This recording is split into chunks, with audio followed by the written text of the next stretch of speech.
I betrayed my husband and gave my boss pleasure in the company car.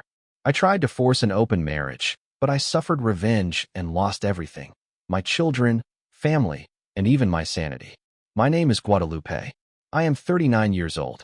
I am a travel agent and mother of 3 beautiful children. I was married for 16 years to Jorge, a 43-year-old geography teacher, calm, methodical, and predictable. I know how this sounds, but I have to tell you the truth. For a long time, I felt invisible. I was a mother, a wife, a homemaker, but I stopped being a woman. Jorge is a good man. He never raised his voice, he never disrespected me, but he also never looked at me as someone desirable. And that is precisely why when Esteban came into my life, I felt alive again. Esteban is 31 years old. He is single, he drives a black truck and has that kind of smile that seems to know all your secrets. He has been my boss for 2 years, but only in the last 6 months have we started to get closer. It all started with conversations during work hours. Then, coffees after work, messages at strange hours, hidden giggles, until one day he held my hand longer than he should have, and my heart started to race in a way I did not even remember was possible. I knew it was dangerous, but I also felt valued as a woman. I am not trying to justify everything, but I want you to understand my version. I felt dead inside. It was as if I had been buried under the routine of motherhood, home, marriage. Esteban reminded me that I am still young, that I can still attract attention, that I still have something to offer beyond prepared meals and paid bills. And as confusing as it may seem, I did not want to betray Jorge. I wanted him to understand that our marriage needed something new, that maybe if he was willing, we could experience something different together. Yes, I started to build a plan, and before you judge me, listen to me. I did not want to destroy my family. I wanted to reinvent the relationship. Esteban supported me. He said that nowadays that was normal in some more modern couples, that maybe Jorge would be surprised by the idea of an open relationship, or at least a 3-way experience.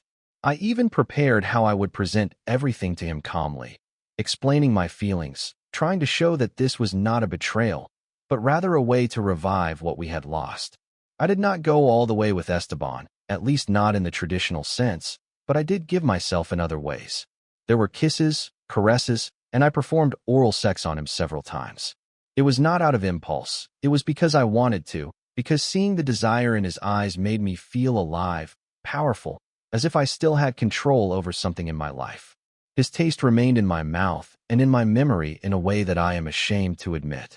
It gave me pleasure to please him, to make him moan my name softly, almost like a secret between us two. That became my escape, my silent drug, and the more I got involved, the harder it became to hide it. Jorge is no fool.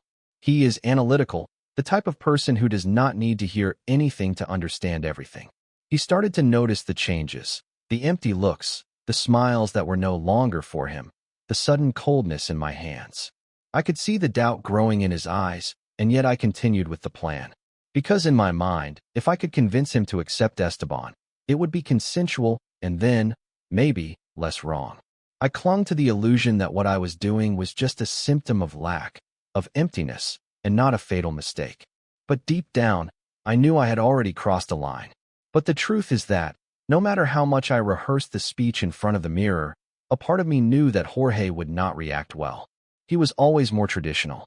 The idea of getting involved with someone else, especially someone like Esteban, would probably destroy him. Still, I was determined to try. I thought I could convince him with affection, with patience, that maybe after the initial shock, he would see how much it could strengthen us. I just did not imagine that he already knew everything, even before I opened my mouth.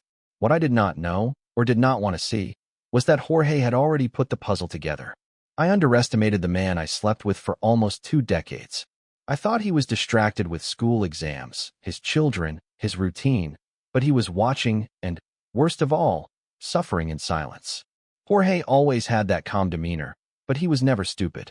He began to collect the strange schedules, the extra-long showers when I got home, the new perfumes I got at the agency. He never asked directly, until the day he asked everything at once. That night, I had everything planned. I would prepare dinner, wait for the children to fall asleep, serve the wine, and then start the conversation. But he was the one who started. He looked at me with a terrifying calm and asked, "Is it Esteban, right?" My heart dropped to my stomach. I tried to deny it. I equivocated. I talked about work, about stress, about my busy life. But he just looked at me with that tired and pained look, as if he were waiting for me to at least have the courage to tell the truth. For the first time, I could not maintain control of the narrative. He did not make a scene. He began to describe everything he had noticed. The emotional absence, the physical disinterest, the empty looks, the names I said while I was sleeping. He said he already knew I was emotionally involved with another man, that he was not yet sure what to do, but that he needed to hear from me what I was feeling. And I froze. A part of me wanted to lie until the end, but another part, the one that still respected the history we had, decided to give in. I admitted that I had lost myself. That was confusing, but still, I did not tell him everything. Then he began to disarm me. He said he knew I would rehearse a speech, that I might try to turn the situation around, say that the problem was the routine, but he had already realized that the hole was deeper.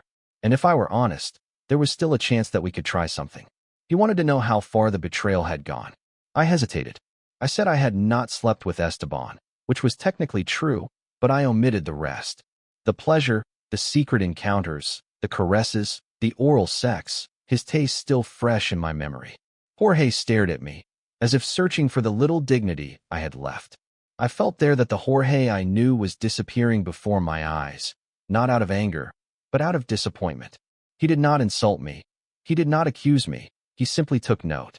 And that coldness, that silence full of pain, hurt me more than any scream. I was not prepared for this. I had imagined a confrontation where I would have control, where I would guide the narrative, where maybe he would even accept the idea of an open relationship. But reality hit hard. Jorge already knew, and he was not accepting any script I had rehearsed. That moment left me speechless. For the first time since it all began, I was really afraid of losing. Not just my husband, but my foundation. Jorge was always my refuge, and at that moment I understood that he could turn his back on me and leave without looking back.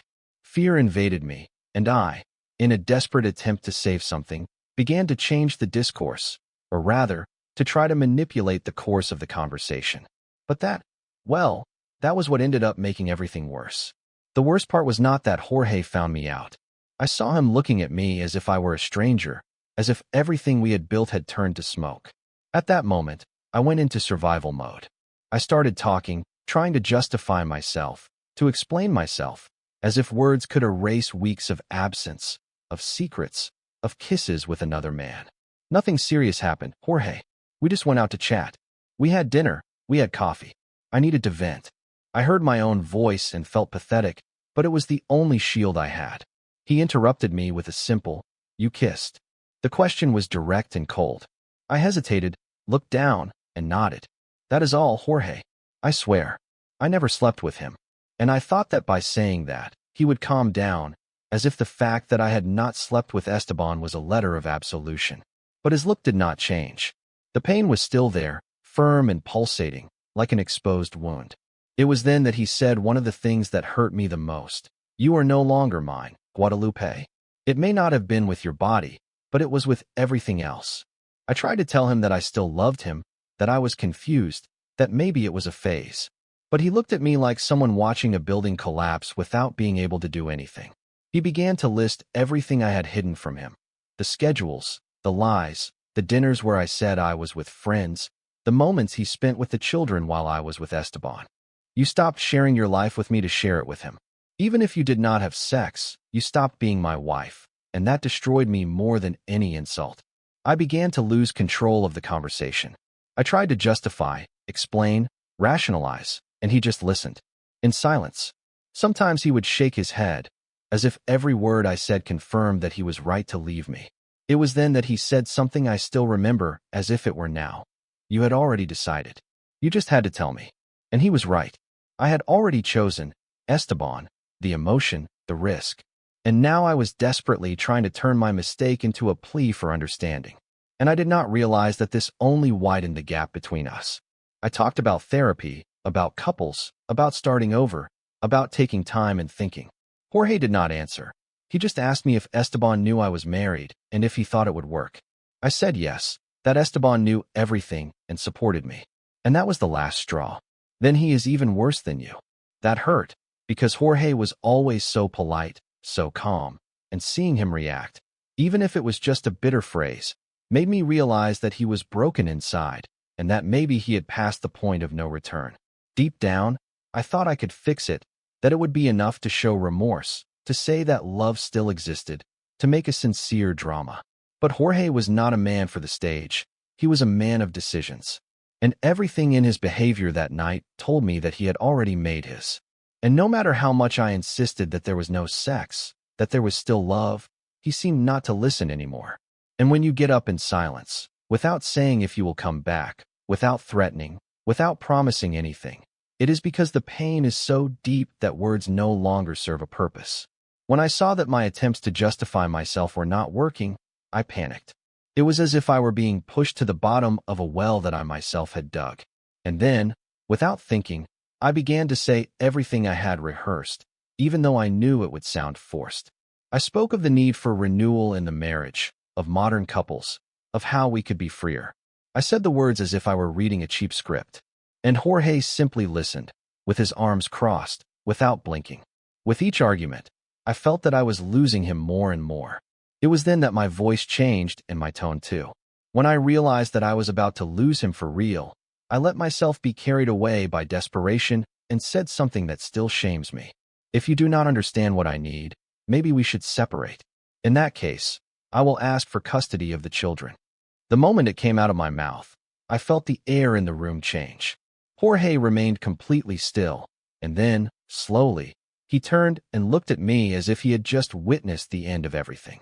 That phrase, which I said almost as a bluff, was like a bomb. And the worst part is that I saw in his eyes that he did not expect this from me. It was not just a matter of adultery, nor of Esteban, nor of my crazy plan. It was about the fact that I had put our children on the table as a bargaining chip. Jorge looked at me with a silent disgust that paralyzed me. You would use our children to pressure me. It was all he said, and I felt like the worst person in the world. But deep down, I knew I was. At that moment, I was willing to use any card. But I continued, because I was already at the bottom. I said that maybe the children would be better off with me, that he worked all day, that I had more time. I was talking and crying at the same time, trying to sound emotional, desperate, human. But Jorge did not buy anything else. He saw me as a stranger, as a woman who was willing to destroy the emotional stability of her children just to have an affair with another man. And at that moment, I did not even know if I was trying to save my marriage or just my hurt pride. The truth is, I no longer knew what I was doing. I heard myself talking about alimony, about shared custody, about lawyers, as if we were already in court. Jorge did not respond. He simply looked at me, took his keys, and left the house without saying a word. Not goodbye, not, I will think about it. Nothing. And only then did I understand. I had crossed all the limits. Everything I feared happened, but it was my fault. And the worst part, he took the documents, but left his cell phone. And that sent a cold shiver down my spine. I stood there for minutes that seemed like hours. The silence in the house was deafening. The children slept, not knowing that their lives were about to change completely. I went to my room, sat on my bed, and cried until I could not breathe. For the first time, the fear was real. I knew that Jorge was never one for drama. So, if he left like that, maybe it was because he had already decided to erase me from his life. I did not want to believe it. But the forgotten cell phone was the first sign that something was very wrong. That night, Jorge simply disappeared. No messages, no calls, no notes. He simply disappeared. His cell phone was left on the kitchen table as a symbol that he no longer wanted to be found. But what really made me desperate was opening the closet and seeing that he had taken all the documents, his wallet, the children's birth certificates, even our old photo album. It was as if he had decided to erase the very existence of that house. I panicked. I tried to stay calm in front of the children, but inside I was falling apart. The next morning, I started looking. I called his friends. They all denied knowing anything, but from the tone of some, I could tell they were avoiding telling me the truth. I got in the car and drove aimlessly, like a madman. I went to the neighborhoods he used to pass through when he wanted to think. I parked at viewpoints, trails, and even on the side of the road. I spent a whole tank running around there. I thought about everything, even the worst possibilities. What if he had done something stupid? What if he had lost control? I started blaming myself for every word I said. I spent Friday and Saturday in a total collapse. I do not even know how I managed to take care of the children. Actually, I did not even take care of them properly. They asked about my father, and I said he had traveled, but not even I believed my lie. I called my dad on Saturday afternoon to ask for help. He came. He tried to calm me down, but he could not hide the disappointment in his eyes. He took me to a PRF post on the highway, thinking that maybe they had seen his car. Nothing. I went to a hospital in the southern zone and looked at the wall of missing people. Nothing, no idea, no hope. On Sunday, already in pieces, I sat in a square and cried until I could not anymore. I was trembling, sweating coldly, and had not eaten properly for days. My head was spinning. I had such a severe crisis that I fainted right there. I woke up on the floor of the square, with my father fanning me with a piece of cardboard, desperate. When I got home, I could barely climb the stairs. I lay down on the kitchen floor and looked at the ceiling, wondering how I had let things get so far. I was sure that Jorge would never come back, and I could not blame him. The worst feeling was the uncertainty. I did not know if he was angry, depressed, vengeful, or just tired. And that ate at me. I began to imagine that he might be with another woman, starting his life over without me. Or maybe he was in some dark place, planning to disappear forever. The anguish was physical. I had chest pains, nausea, insomnia. The guilt crushed me like a weight I could not lift. The only thing I could think was, what if he never comes back? What I did not know is that he had already started over, just with someone else. On Monday, exhausted and broken, I received a visit that changed everything. My parents came to my house and, without beating around the bush, said they knew where Jorge was. He was not in danger or depressed. I was with our children at Mariana's house. When I heard that name, I almost lost my balance. Mariana was Jorge's first love when he was still in high school. I knew they had something intense, but I thought it was buried in the past. Knowing that he had gone to her, with our children, hit me like a punch in the stomach. They said that Jorge had contacted them on Saturday. He asked his children to bring some clothes and explained that he was reorganizing. Mariana, who had also recently separated, opened the doors of her house to him and the children. My children were with them, smiling in the photos my mother showed on her cell phone. Smiling, as if nothing had happened, as if I were the damn weird one in the story. I asked them if they were okay, if they asked about me. They asked, but they did not cry, was my father's dry response. The idea of Jorge with another woman hurt me, but it hurt me even more to know that my children were adapting and maybe they were liking it. Mariana has 2 children, and it seems they all get along well. Jorge, according to my parents, was calm. He spoke calmly and seemed lighter. He was trying a new routine, and I sat there, feeling as if my family were being rebuilt without me. I, who for so many years had been the foundation of the house, now watched my own exclusion from afar. I went to my room, hugged my pillow, and cried for hours. The feeling of being replaced was unbearable. Mariana was everything Jorge valued: discreet, stable, sweet. I, with my mistakes, with my impulsiveness, with my thirst for novelty, had thrown it all away. For the first time, I faced the weight of my decisions head-on. I broke my marriage, and now there was another woman, with her cozy home, her welcoming ways, filling the space that was once mine. And the worst part is that, apparently, my children felt comfortable with it. I tried to call Jorge. It went to voicemail. I sent a message. No response. It was as if he were teaching me a lesson without saying a word.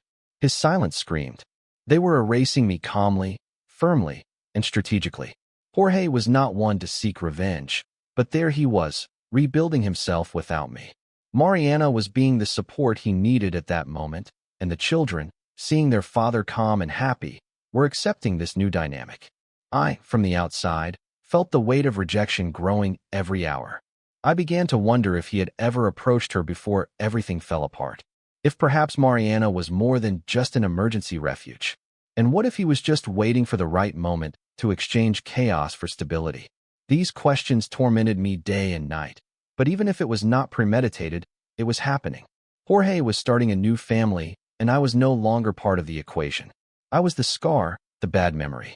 And that destroyed me. My parents' visit on Sunday night was not intended to comfort me. It was to confront me. My mother arrived with that look of disappointment she always used when I did something wrong as a child. My father, more direct, arrived with a hard expression and a choked voice. I still expected some kind of hug, some kind of empathy, but the only thing I got was judgment. You destroyed your home, Guadalupe, and now you want us to defend you, he said before even sitting down. Those words froze my body. My mother, religious and traditional, seemed more restrained, but no less disappointed.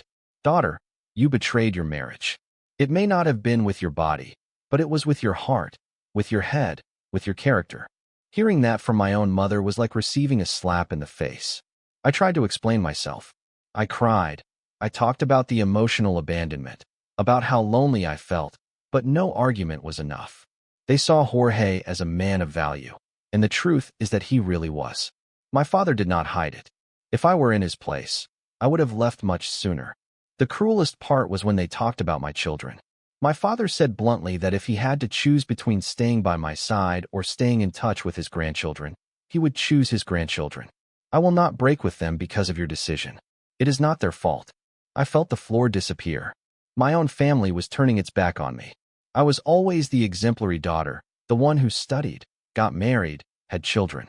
And now, in their eyes, I was the shame of the house. The woman who threw everything away for vanity. I asked for help. I asked them to talk to Jorge for me. My mother, in tears, said she did not want to know, that he was too hurt, that the little contact she had with them was because of her grandchildren. He is different, but he is not angry. He is firm, like someone who has decided not to be dragged through the mud. I heard that and felt every word like a sentence. Jorge was moving on, and I, on the other hand, was seen as the villain of the story, even by my own family. That night they locked me in my room. I did not have dinner. I did not talk to anyone. The shame consumed me, not because of the betrayal itself, but because I began to realize the magnitude of the destruction I had caused. It was not just Jorge I lost. It was the respect of my parents, the trust of my children, the structure of my entire life. And all this for an impulse, for a man who perhaps would not even be willing to really be with me if the price was so high. I spent the night looking at the ceiling, thinking about how to reverse this. But the more I thought about it, the more I realized. There was no easy way back. Jorge had repositioned himself emotionally. My children were being welcomed by another woman. My parents were disappointed, and I was alone with my guilt. And the worst part was knowing that I had created that loneliness myself. One step at a time, one lie at a time. And now, even my own family seemed to want distance. When I was notified about the custody case, I felt as if my heart had been torn from my chest. Until that moment, even with everything that had happened, I still believed that, as a mother, I would have some kind of advantage. But Jorge went straight to the point. He filed a formal request for full custody of the children, and, more than that, he attached evidence, statements, records that he had already been taking care of him alone, with a structured routine and stability. When I read it all, I realized that he had been preparing for a long time. The hearing was held quickly. My lawyer tried to argue for years about my emotional ties, about my role as a mother. But on the other hand, Jorge presented what no one could deny: financial stability, a public job, a structured home, family, and emotional support. I was living with my parents, emotionally unbalanced, without a stable income, and with a recent history of impulsive and destructive decisions. The judge looked at me with a mixture of compassion and severity, and in the end, he decided for him.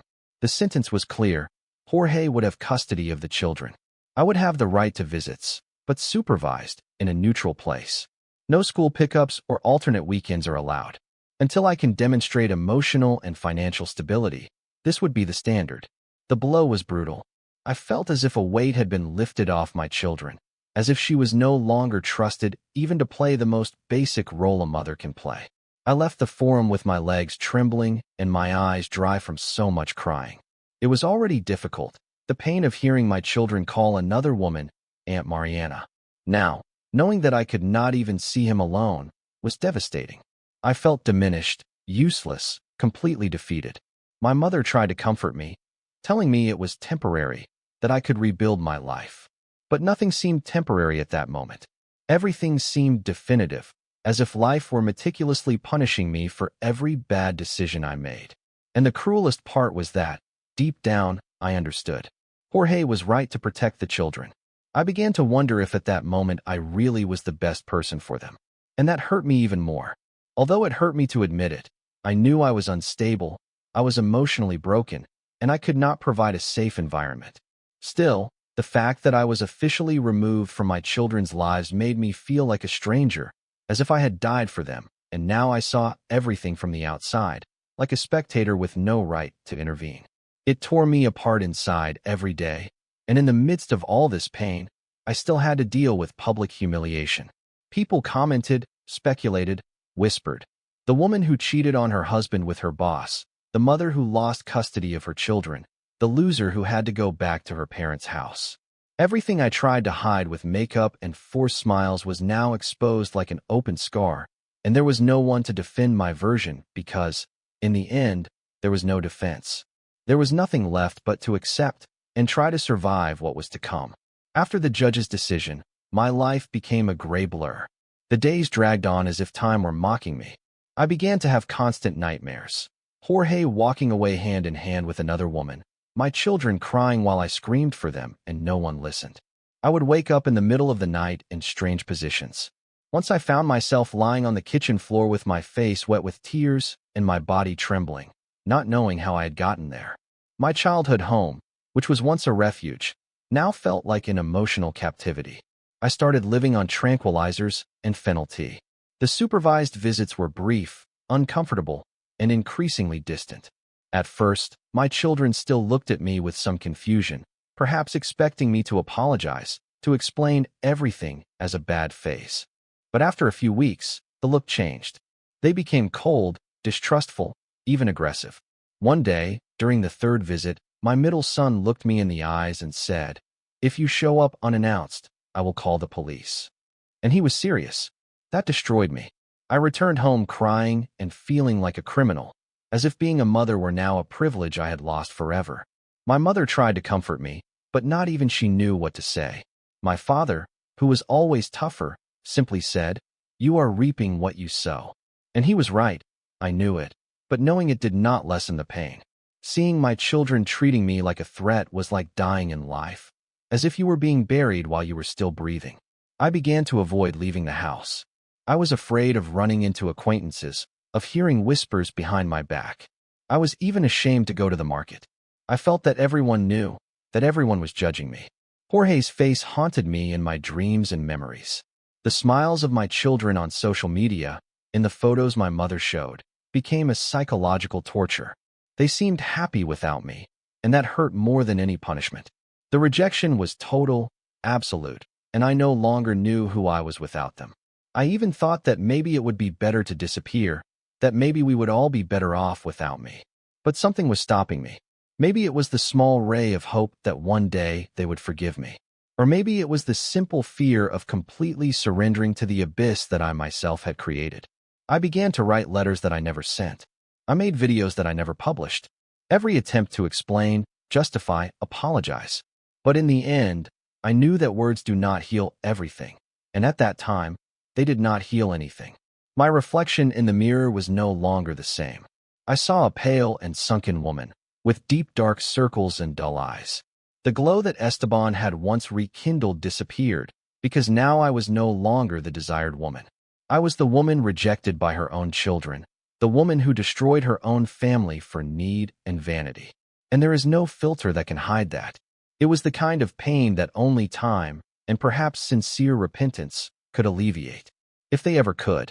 Some time passed, but at some point, after all the destruction, it dawned on me. It was a normal morning, after a night without nightmares, something rare at that time. I woke up, had breakfast with my parents, and looked out the window like when I was a teenager. And for the first time in months, I felt like living without punishing myself. I needed to do something, not for Jorge, not for my parents, but for my children. It was time to stop complaining and start rebuilding what was possible, even if the only thing left was myself. I started looking for a job again. The agency where I worked did not want to rehire me, but I got an administrative internship at a tourist transport company. Nothing glamorous, nothing like what I had before, but it was something. I started getting up early, getting ready, even though at first I had nowhere to go. I wanted to see myself as useful again, and little by little, with the help of therapy and discipline, I got back on my feet, one step at a time. I still felt guilty. I still cried alone. but I also felt small victories. Over time, the judge allowed me to have more time with the kids, still supervised, but with more flexibility. I made it a point to be present. I helped with homework, called at bedtime, and sent good morning messages. I became the mother of effort, and I knew I was no longer their heroine, but at least I was there. Mariana, as much as it hurt to admit it, took good care of them. And Jorge was engaged.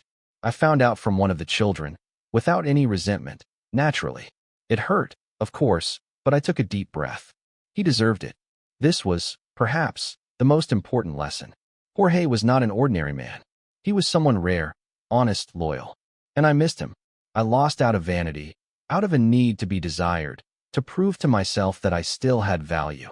But all this costs too much. I learned the hard way that what we destroy on impulse can rarely be rebuilt through regret. And yet, I am trying. Because if I cannot win back Jorge's love, maybe I can still win back my children's respect. My parents also began to lower their guard.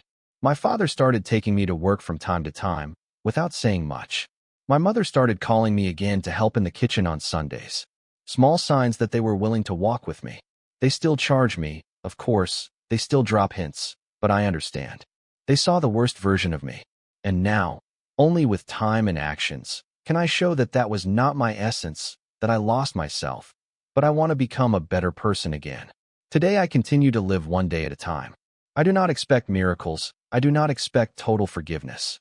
I just want to have the opportunity to be remembered one day as a mother who made mistakes, but fought to do things differently. It is not about cleaning up the past, that is impossible, but about building a worthy present and, who knows, a future with less pain. I know that many will judge me for all this, and perhaps rightly so. But now I ask, do you think a person like me deserves a second chance, or are there mistakes that can never be forgiven?